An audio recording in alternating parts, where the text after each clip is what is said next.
Olá, boa noite. Mais de 40 mil famílias melhoram a renda e pedem dispensa do Bolsa Família em Minas. Homem é flagrado com diversos objetos furtados de supermercado em Patos de Minas. O NTV News desta terça-feira vai mostrar também. Patenses reclamam, se irritam e até fazem piadas com buracos espalhados pela cidade. Caminhão de cerveja perde força na Ana de Oliveira e invade residência no centro de Patos de Minas. Vigilância Sanitária e Ministério Público promovem ação para conter a venda irregular de medicamentos. Denúncia ao 181 ajuda a Polícia Militar a apreender uma arma de fogo no bairro Caramuru. O NTV News também vai mostrar os preparativos para a colação de grau dos formandos em agronomia e zootecnia do Unipam. E vamos mostrar as notícias do futebol. Mamoré abre 2-0, mas cede empate em amistoso com a seleção de Paracatu. Reunião define estratégias de segurança para o clássico do próximo sábado. E você vai conhecer o Coronel Jarbas de Souza, o novo comandante da 10ª RPM. Esses são os destaques do NTV News desta terça-feira, que está começando agora.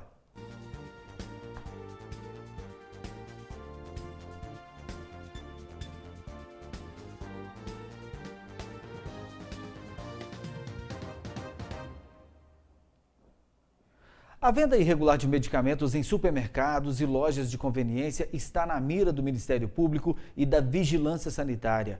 Os dois órgãos iniciaram uma ação para conscientizar os comerciantes sobre as proibições estabelecidas pela legislação.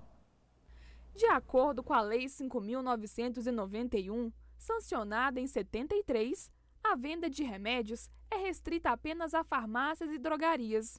Porém, muitos estabelecimentos, como supermercados, padarias e lojas de conveniência, acabam comercializando alguns medicamentos, como analgésicos, antitérmicos e antiácidos, de forma inadequada. Uma mobilização que o Dr. José Carlos vem solicitando à Vigilância Sanitária já tem uns 6 meses e nós resolvemos começar agora, começar o ano com essa primeira ação da Vigilância Sanitária para iniciar o ano bem. Por conta disso, a Vigilância Sanitária iniciou nesta segunda-feira inspeções em supermercados, padarias, mercearias e demais comércios que costumam vender medicamentos. O intuito de toda essa ação é proteger a população dos riscos da automedicação. A questão da venda do medicamento sem o acompanhamento do farmacêutico, os estudos acreditam na questão da automedicação e do uso indiscriminado de medicamento. Você acostumou a usar aquele tipo de medicamento, estou sentindo uma dorzinha. Aí você vai lá, usa o medicamento. No momento que você realmente precisar daquele medicamento, pode acontecer dele não fazer mais efeito, porque perdeu, a qualidade do medicamento. O seu organismo se tornou resistente a ele. Num primeiro momento, mais de 20 agentes da vigilância estarão empenhados a orientar os comerciantes a suspender a venda de qualquer medicamento. Após a orientação, os remédios devem ser descartados imediatamente. Mas caso o proprietário descumpra as ordens e os agentes voltem ao local e encontrem os produtos, o material será apreendido e um processo administrativo será aberto.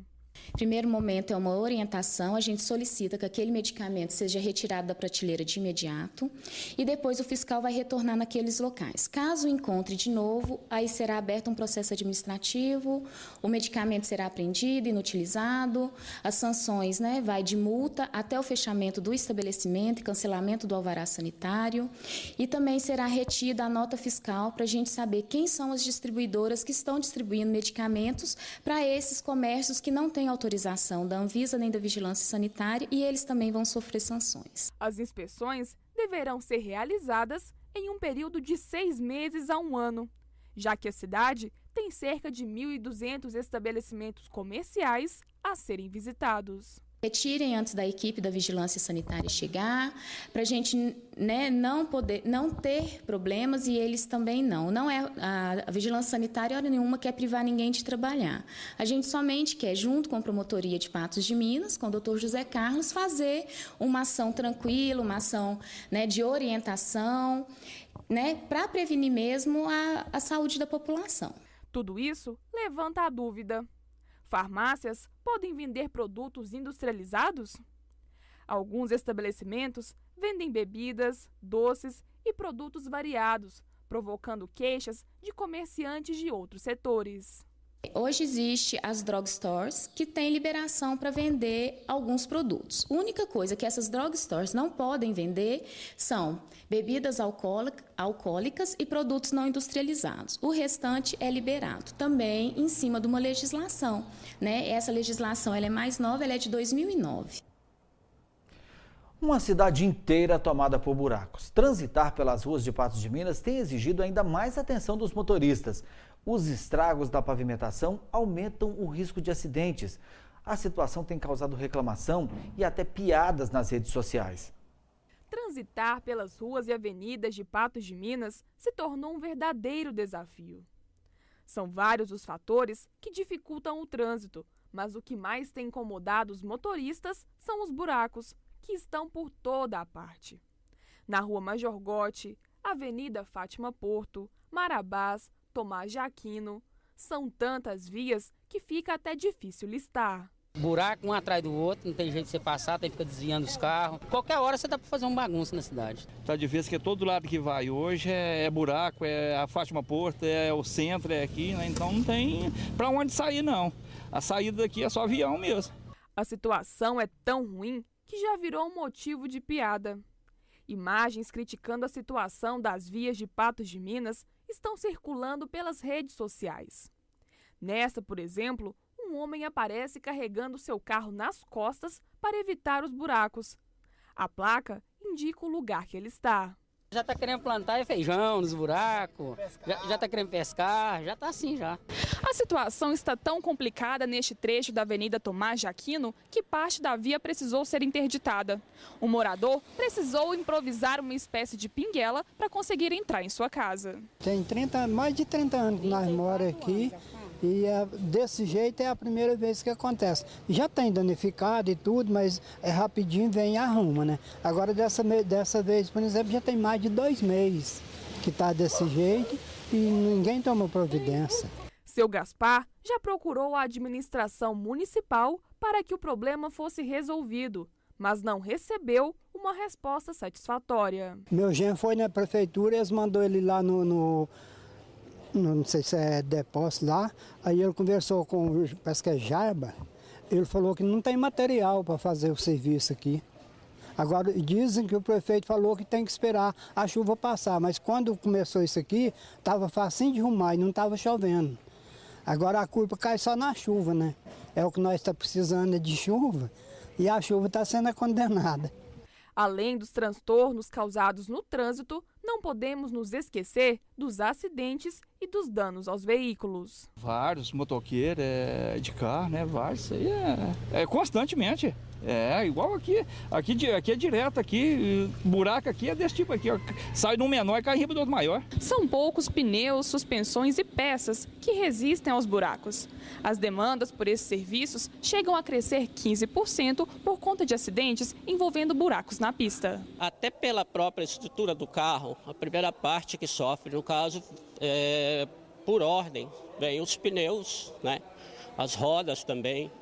Os componentes de suspensão, tipo amortecedor, braço de direção, porque os componentes que vão de primeiro, né, que sofrem com esse tipo de impacto. E tudo isso acaba pesando no bolso dos proprietários de veículos. Isso é uma consequência, né, tipo como se fosse um acidente, né, então acaba que, principalmente nessa época que a gente tem muita despesa, início do ano, realmente fica desagradável. O pessoal tem que procurar ter um pouco assim mais atenção, né? E na dúvida, mais devagar. Os buracos exigem mesmo muitos cuidados, mas não foi por causa deles que um caminhão de bebidas por pouco não provocou uma tragédia nesta manhã no centro de Patos de Minas. O veículo perdeu força e voltou na rua Ana de Oliveira, invadindo uma casa. A aposentada Marisa Maria ficou muito assustada com o barulho do impacto. O estrondo foi horroroso, achei que estava caindo aqui o prédio. Um caminhão Ford Cargo que transitava pela rua Ana de Oliveira na manhã desta terça-feira perdeu o controle da direção e acabou batendo em um muro, que ficou destruído. O veículo estava transportando bebidas. O freio saiu da oficina agora, já está com defeito. Apagou lá em riba e o freio manete não funciona, o freio não funciona. O que nos foi passado, né, que o veículo teria apresentado um problema mecânico, o freio não deu certo lá, questão da frenagem, acabando envolvendo um acidente. Nenhuma pessoa ficou ferida e o trânsito fluiu normalmente no local. Olha, o trânsito sim, foi apenas o registro do boletim de ocorrência e nada de mais grave. No próximo bloco, nós vamos mostrar a prisão de um homem que tinha acabado de furtar diversos objetos de um supermercado e o trabalho da Polícia Militar para retirar uma arma de fogo de circulação.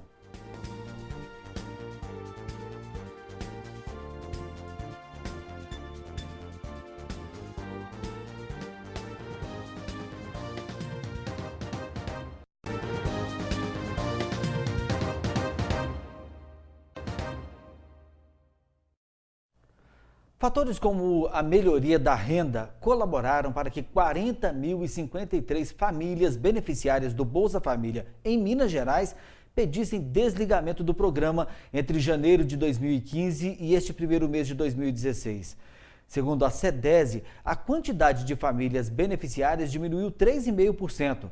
Também nesse período, o montante de benefícios pagos a famílias compreendidas como extremamente pobres foi reduzido em 9%, também pela melhoria da renda das famílias.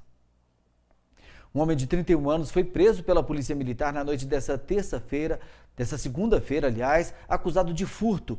Ele foi flagrado pelos militares com diversos materiais que tinham acabado de ser levados de um supermercado. O autor tem diversas passagens pela polícia. A Polícia Militar fazia patrulhamento entre os bairros Lagoa Grande e Santa Terezinha quando visualizou Washington Francisco Tavares em atitude suspeita. Ele foi monitorado e preso na rua Amapá com diversos objetos furtados. Ao passar aí pela rua Guilmar Maia, professor Guilmar Maia, avistamos esse autor em uma bicicleta com uma mochila nas costas, uma vez que ele já é conhecido no meio policial por prática de furtos. Essa guarnição resolveu abordar ele. No momento que ele viu que nós íamos fazer a abordagem, ele invadiu pelas ruas, pelo bairro Santa Terezinha, sendo já feita a abordagem na rua Amapá, ali próximo já à Avenida Vitória. No momento que fazemos a abordagem, foi dado busca nele, nada encontrado. Ao verificar que continha no interior da mochila, continha esse material aí, faca, chinelos, né? Eu perguntei a ele onde havia adquirido aquilo, ele falou que havia pegado com um rapaz aí. Com ele, os policiais encontraram diversos produtos que haviam sido furtados em um supermercado na rua Major Gotti, como chinelos, uma mochila, ceras e diversas facas. Washington confessou o crime. Após uma conversa, ele resolveu confessar que havia praticado esse furto, relatando também que não é a primeira vez que ele pratica esse furto lá. O gerente do supermercado relatou que não tinha ciência, né, desse autor aí para fazer a prática desses furtos nesse estabelecimento que ele trabalha. Ele adentrou dentro do estabelecimento, pegou a mochila, né, do estabelecimento e encheu aí com esses materiais e saiu tranquilamente pela porta da frente, né, onde ele ia deslocar até aí, né, a algum lugar fazer a troca desse material furtado. O Washington tem diversas passagens pela polícia. Tem várias passagens aí por furto, envolvimento com droga, né, e outros crimes aí contra o patrimônio. É uma pessoa aí que vive furtando aí todos os dias, com certeza ele está fazendo a prática de furto aí na região de Santa Terezinha, Lagoa Grande, é um velho conhecido da Polícia Militar. Também na noite desta segunda-feira, a Polícia Militar conseguiu tirar mais uma arma de fogo de circulação, um revólver calibre 32, que estava em uma casa no bairro Caramuru. O proprietário da arma foi conduzido para a delegacia. Eli Gonçalves foi preso em sua residência na rua Dona Queta. A Polícia Militar chegou até o local através de denúncia anônima. Diante das informações, a viatura deslocou até o local e conversa com o morador denunciado. Ele confirmou para nós que tinha uma arma guardada e autorizou a entrada e nós fizemos a apreensão dessa arma de fogo. O revólver calibre 32 com 4 munições intactas estava dentro do guarda-roupas. Segundo Eli, a arma era herança de família. Ele não tem nenhuma passagem pela polícia. Ele alegou que seria para segurança pessoal dele, né? Mas para a pessoa ter uma arma de fogo, né, tem que seguir a legislação, né? Tem que estar registrada, pelo menos. Os militares orientam que em situações como essa, a população pode continuar denunciando. É simples e não precisa se identificar. A importância aí do 181, né? O Disque Denúncia, porque a princípio, a gente não sabe qual que seria, né, a utilização dessa arma, né? Então, a gente pode ter evitado um delito maior. Quem quiser denunciar, como que ela pode fazer essa denúncia? Essa denúncia é só ligar no 181, né, ou no próprio 190. A denúncia é anônima, não precisa se identificar, e ela vai constar o registro, né, que a viatura vai fazer essa averiguação, né, e vai dar a resposta. Levantamento do índice de preços Ticket Car, realizado junto a 14 mil postos de combustíveis de todo o país, aponta que o custo do etanol subiu 21,1% ao longo de 2015. No período, o valor médio do litro do combustível vegetal passou de R$ 2,54 para R$ 3,07. Já a gasolina teve um reajuste de 18,4%, passando dos R$ 3,20 em janeiro para R$ 3,79 em dezembro. Abastecer com o álcool combustível é atualmente menos vantajoso que encher o tanque de gasolina em todos os estados do Brasil. A gente vai fazer um intervalo e na volta vamos falar de futebol. Você vai ver como foi o primeiro amistoso do Mamoré e os preparativos para o clássico com a URT no próximo sábado, no estádio Bernardo Rubingi.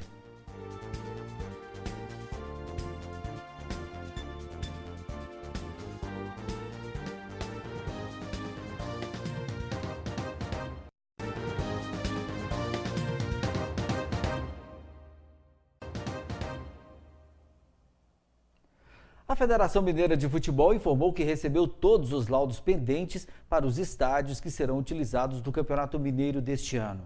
O prazo para a entrega da documentação terminou na última sexta-feira. Agora, ao longo dessa semana, a federação irá se reunir com o Ministério Público para validar os documentos em âmbito estadual. A maioria dos laudos, que são assinados por órgãos competentes, como o Corpo de Bombeiros, Polícia Militar, Vigilância Sanitária e Conselho Regional, o CREA, venceu no fim do ano passado. A URT já havia apresentado os documentos com antecedência. O Esporte Clube Mamoré realizou na noite desta segunda-feira o primeiro amistoso em preparação para a disputa do Campeonato Mineiro do Módulo 2. A partida foi contra a seleção de Paracatu. O Sapo saiu na frente e chegou a abrir 2-0, mas cedeu o empate. A partida, que estava prevista para começar às 20 horas, começou com 15 minutos de atraso. A equipe do Mamoré recebeu em casa a equipe de Paracatu. A chuva deu trégua e não atrapalhou o jogo, mas poucos torcedores estiveram em campo. O primeiro tempo começou com os dois times com muita força de vontade de sair à frente do placar e com boas chances para os dois times. Aos 28 minutos, a torcida foi à loucura. Mas no finalzinho da partida, aos 43 minutos, o Evandro marcou o primeiro gol do Mamoré. Fim do primeiro tempo, 1-0 para a equipe da casa. O segundo tempo foi bastante acirrado. Em campo, a escalação mudou. Os técnicos tiraram todos os jogadores. O segundo gol do Sapo veio com uma cobrança de falta do Alan Patrick, que encaixou no fundo do gol. Mas aos 23 minutos, o Diógenes da equipe do Paracatu diminuiu a diferença. E o gol de empate da equipe do Noroeste de Minas veio aos 29 minutos com o Caio. No final da partida, o Mamoré quase conseguiu a vitória. Mas fim do jogo, Mamoré 2, Paracatu também 2. Os técnicos fizeram uma boa avaliação dos times. Foi de grande valia, tanto a primeira parte como a segunda. Vi os atletas bastante comprometidos dentro do que a gente havia combinado. Precisamos melhorar alguns pontos, tanto da primeira equipe que participou como da segunda. É o início do trabalho. Então, vi uma equipe procurando o jogo, agredindo o adversário.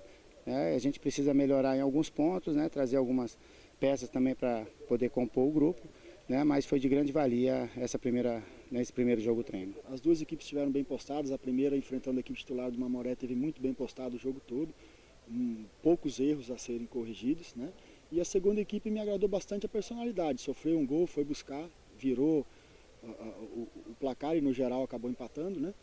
E me agradou a personalidade dos garotos, né?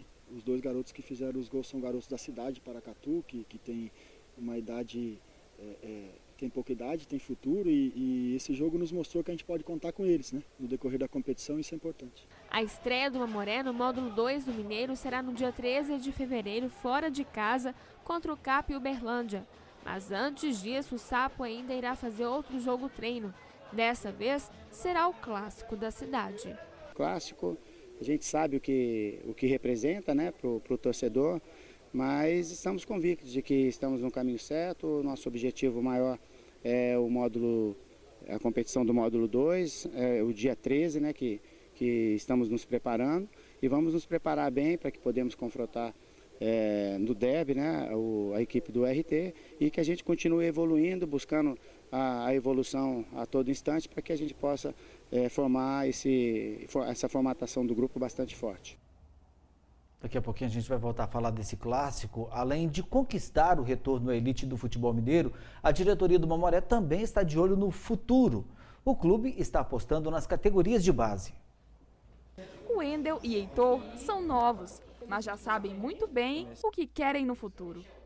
Eles sonham em ser jogadores profissionais e fazer história no futebol. Eu comecei desde que a base iniciou em julho. A gente treina, tem os preparadores, Netinho. A gente se preparou para o campeonato, a gente foi campeão, inclusive. Realizei meu sonho, queria ser lateral direita. E o pai já me colocou, mas eu canso muito, aí me colocou de esquerda. Ambos fazem parte da categoria de base do Esporte Clube Mamoré. Eles e mais outros meninos que compõem a equipe e disputarão a Copa Amapá 2016 foram apresentados nesta terça-feira. Nesse semestre temos a categoria Sub-11, Sub-13, Sub-15 e a Copa Amapá, que vai ser disputada com o Sub-17. Agora, para o segundo semestre, nós vamos disputar a Copa Kiko e a Copa Regional, né, que é o campeonato regional da Liga do todo a região. As categorias de base existem no Mamoré desde o ano passado. O clube aposta em talentos e pretende formar jogadores profissionais. Começamos em julho do ano passado, né? A expectativa sempre foi de estar fazendo essa categoria de base para revelar jogadores para a equipe profissional. Conversando com o Beto, nós tivemos essa ideia e lançamos esse projeto em julho do ano passado. Disputamos a Copa Kiko no segundo semestre, né, que é promovida pela Liga Patense, onde várias escolinhas aí da região toda participam. Nós conseguimos participar bem. Fomos campeões na Sub-15, na Sub-13 e na Sub-11 nós fomos vice-campeões. As inscrições para os garotos que desejam participar do Centro de Treinamento do Esporte Clube Mamoré podem ser feitas a partir do dia 20 de janeiro no estádio Bernardo Rubinho de Queiroz. Na escolinha nós vamos fazer diferente, nós vamos fazer, o menino vem, se matricula, não paga a primeira semana para fazer o período de testes. O menino passou no teste, aí tem o direito de matricular para continuar, porque do fato do Mamoré ser clube profissional, temos que trabalhar com qualidade, né? Porque a atenção aqui é um projeto social também, como se diz, bom na bola, bom na escola, mas é também aqui o principal projeto é futebol, né? O menino tem que ser talentoso aqui no Mamoré. Na URT, o pensamento agora é o clássico contra o Mamoré no próximo sábado no estádio Bernardo Rubinho de Queiroz. A partida é apenas amistosa, mas quando envolve a paixão de duas torcidas, todo cuidado é pouco. Uma reunião na tarde de hoje definiu estratégias para a realização da partida. A URT, que está na primeira divisão do Campeonato Mineiro, irá participar de um amistoso contra o Mamoré, que se encontra na segunda divisão. Os dois times de Patos de Minas possuem uma torcida fiel e extensa. Neste sábado, os gramados do estádio Rubinho de Queiroz vai ser o cenário de um jogo que movimenta a cidade. Para que tudo ocorra bem, os presidentes dos clubes, representantes da Polícia Militar, Corpo de Bombeiros e um membro da federação se reuniram para trocar orientações sobre o clássico. Nós estamos reunindo, com o pessoal do Mamoré para a gente tentar acertar os últimos acordos, para esse amistoso, no sábado agora. E fazer aquela grande festa, a torcida tem que fazer aquela festa, a gente tem que provar para todo mundo que aqui em Paz de Minas o pessoal é ligado ao esporte, gosta do esporte, né? E a gente tem certeza que será uma grande festa da torcida. Bem, basicamente orientações com relação à segurança das pessoas. No estádio de futebol existe sempre, né, a possibilidade de pânico devido a algum tipo de contratempo. Então foram dadas instruções sobre as saídas de emergência. Todos os meios preventivos devem estar instalados nos seus respectivos locais. Foi dada orientação também sobre a questão da contratação da brigada de acordo com as normas vigentes no estado de Minas Gerais, além também de uma equipe médica com desfibrilador externo automático para possíveis eventualidades que nós esperamos que não ocorra. A Polícia Militar passou algumas informações a respeito do acesso ao clube. Os torcedores da URT terão acesso à entrada pela Avenida JK e os torcedores do Mamoré pelo bairro Ipanema. A gente orienta, né, os torcedores virem aí o mais cedo possível, né, o jogo às 18 horas, a abertura dos portões será às 16 horas, né, 2 horas antes do início do jogo, né, a gente orienta eles virem com tranquilidade, principalmente aqueles que vão vir de automóvel, né, para ter um estacionamento, né, possa estacionar seu carro com tranquilidade, né, e as orientações são as mesmas do Campeonato Mineiro do ano passado, né, os mesmos objetos que não eram permitidos o torcedor entrar, né, no estádio com eles do ano passado permanece para esse ano, né? Então é mais para vir com tranquilidade, né, e vir com antecedência para o estádio. Os presidentes dos clubes esperam que não aconteça nenhum fato que possa prejudicar tanto o clube quanto os torcedores. A gente sabe que, né, esse tipo de situação acontece todo clássico, a gente tem que fazer essa reunião, né, a gente sabe da responsabilidade da gente, da responsabilidade da Polícia Militar, da responsabilidade do Corpo de Bombeiros, né? Então a gente tem que prevenir, né? E a gente tem certeza que no final da partida as coisas vão sair, né, bem tranquilo, mesmo porque, né, nós já estamos aqui na frente desse clássico, já fizemos 5 clássicos, inclusive, nunca tivemos problema, né? A gente espera que reedite, né, esses outros clássicos, que todo mundo venha, né, na paz, né, e venha assistir esse jogo, que vai ser um grande espetáculo. Sim, nós vamos passar, né, que a polícia nos orientou, né, alguns requisitos da torcida organizada, nós vamos passar para o pessoal lá, mas é tudo normal, o pessoal já conhece tudo, já conhece o clássico, né, então acho que não vai ter nenhum problema. Os ingressos para a partida deste sábado serão vendidos a partir desta quarta-feira nos 2 clubes. Os outros pontos de venda serão divulgados nessa semana pela assessoria de imprensa do Esporte Clube Mamoré. Nós pedimos na Federação Mineira, né, uma carga 50% para o Mamoré, 50% para o URT. Ainda não chegou, né, deve chegar amanhã. Esses pontos de vendas nós vamos estar anunciando amanhã mesmo. O Sérgio da assessoria de imprensa vai estar passando para vocês, para o torcedor. Né, vamos estar vendendo antecipado a R$20. Esse preço é um preço realmente para trazer o torcedor. A gente sabe que hoje a despesa é muito alta de se fazer futebol, né, mas nós estamos premiando o torcedor, né, R$20 antecipado, né, e no sábado R$40.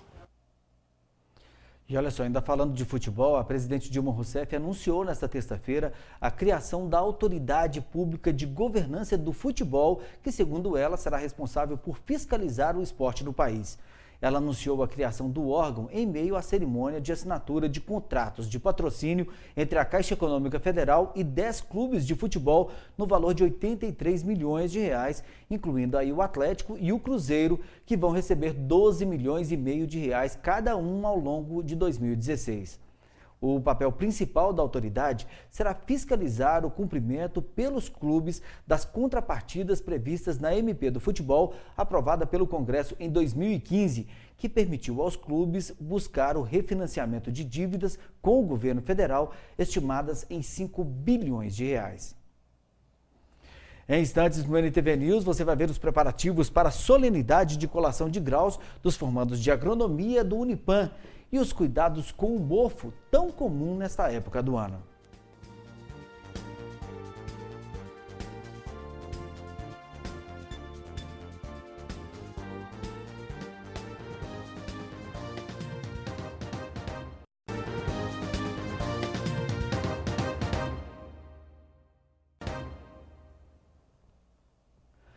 Berço de hidrelétricas e com alto potencial para a exploração de gás natural, as margens mineiras do Rio São Francisco são cotadas para receber pelo menos 2 usinas nucleares até 2030. 4 serão implantadas no país no período, cada uma com 1.000 megawatts.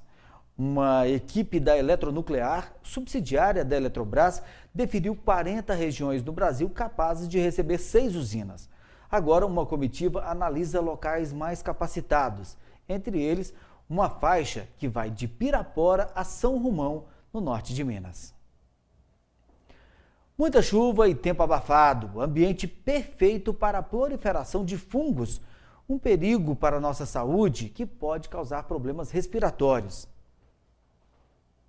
Chuva, muita umidade e calor, um prato cheio para a proliferação de mofo dentro de casa, como explica essa bióloga. O mofo é, na verdade, um tipo de fungo, né? Como existem vários outros tipos, os cogumelos, e o mofo é um dos tipos de fungo. Nessa época do ano, diminui a ventilação e aumenta a umidade e o calor, que são as condições ideais para ele. As infiltrações em paredes são os locais propícios para a proliferação do mofo.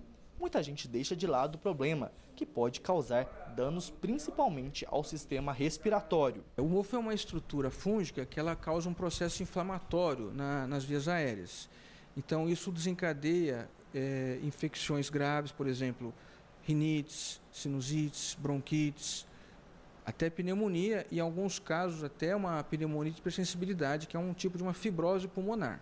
O médico alerta também para os sintomas da doença. Se ela começa a ter tosse, principalmente mais de 2 semanas, falta de ar, chiado no peito, muito catarro, muito cansaço, então essa paciente, principalmente se os sintomas demorarem mais de 2 semanas, elas devem procurar um atendimento médico especializado. Além de verificar as infiltrações na casa, essa proprietária de uma loja de produtos de limpeza dá dicas para matar o fungo. Primeiro é água sanitária pura. É a melhor solução que nós encontramos até hoje. A pessoa pega uma esponja, passa em toda a superfície que está aquele mofo. E depois nós temos a água, limão e vinagre. De preferência aquele vinagre branco, com álcool branco.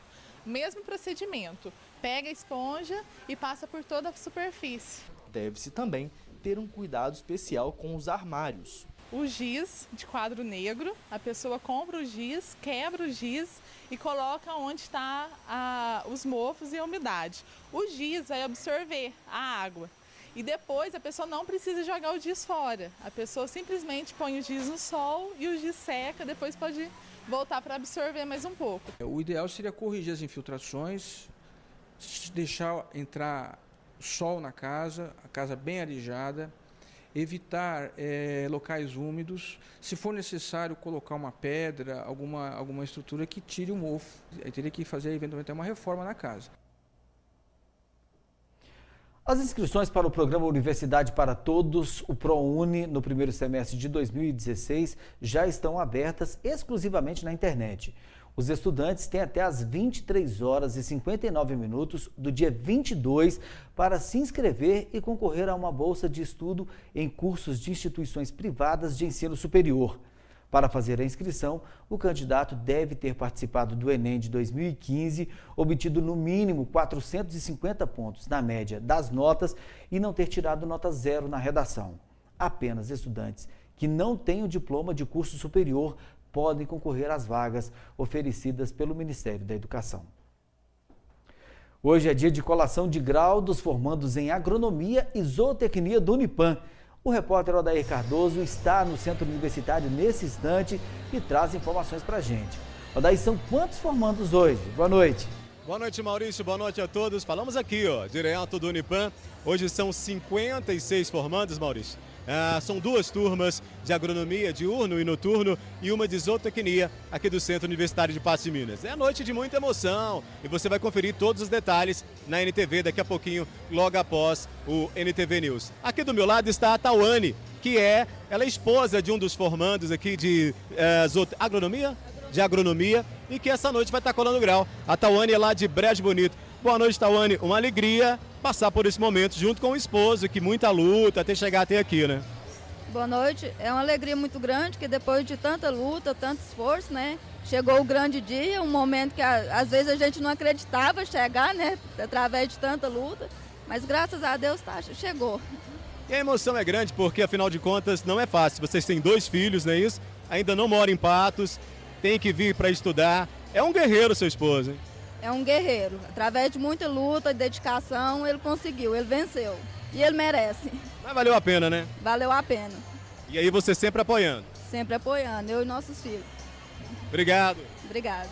Parabéns então, né? É o Edgar, é o esposo da Tawane, lá de Brejo Bonito, Maurício, que se forma hoje à noite aqui em Cola Grau, e a família vem pra cá com toda essa emoção, todo esse orgulho de acompanhar esse momento tão bacana, tão importante na vida dele e de todos esses outros formandos que nessa noite vão colar grau aqui no Unipan. Você confere tudo, daqui a pouquinho a gente volta em definitivo com todos os detalhes de mais essa noite de colação de grau aqui no Centro Universitário de Patos de Minas. Até já!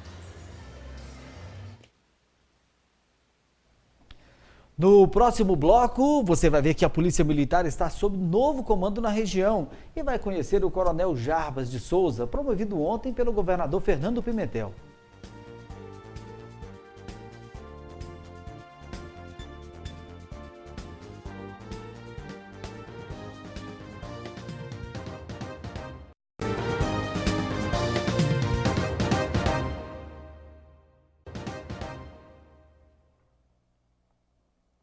O ministro do Trabalho e Previdência Social, Miguel Rosseto, disse que espera colocar em dia, o mais rápido possível, o serviço de perícias do INSS, interrompido parcialmente pela greve dos médicos.